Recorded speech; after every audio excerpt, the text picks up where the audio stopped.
สบายดีพี่น้องนี่ก็เป็นอีกมื้อหนึ่งเนาะพอบ้านก็ได้มาขับรถมาโรงพยาบาลสมิติเวชศรีนครินทร์เนาะพี่น้องนี่เดี๋ยวเฮาสิพาเบิ่งบรรยากาศรอบๆโรงพยาบาลสมิติเวชศรีนครินทร์นี่เนาะเพราะว่าโรงพยาบาลนี่เพิ่นหากระสร้างใหม่ว่าสิเป็นแนวใดเนาะเป็นแนวใดก็จะเผาเบื่อกันเด้อเพราะว่ามีหลายคลิปเลยเนาะเฮ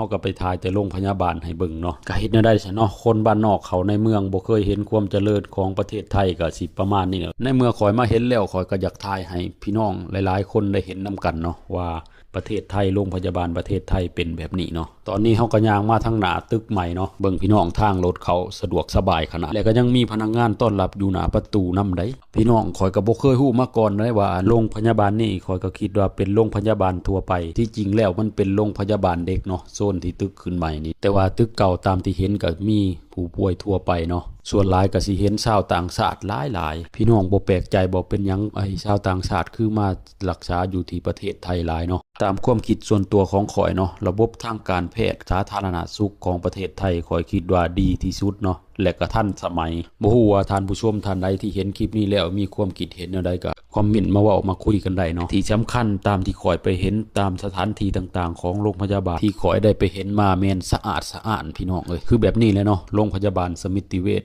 ข้างหน้าเพิ่นก็สิมีสวนเนาะและก็ยังมีสนามหญ้ากว้างขวางอหลีได้พี่น้องทางหน้านี่เนาะและก็มีบ่อน้ำเนาะที่มีน้ำพุนะเพิ่นเฮ็ดน้ำพุไว้สวยงามอีหลีพี่น้องเอ้ยมาเดี๋ยวพ่อบ้านสิพาเดินชมสวนหน้าโรงพยาบาลสมิติเวชเนาะเขามาทางหน้าเพิ่นก็สิตกแต่งด้วยตุ๊กตุนหมีผู้เลยพี่น้องเอ้ย3โตหุ่นโตบักใหญ่ซึ่งเป็นเอกลักษณ์ของโรงพยาบาลนี้เนาะข้อยก็บ่เคยเห็นหม้องใดมาก่อนน่าสิมีแต่โรงพยาบาลนี้โรงพยาบาลเดียวมั้งมีตุ๊กตุนแบบนี้เนาะเดี๋ยวสิพาพี่น้องมาเบิ่งหม่องสนามหญ้าลานกว้างนี่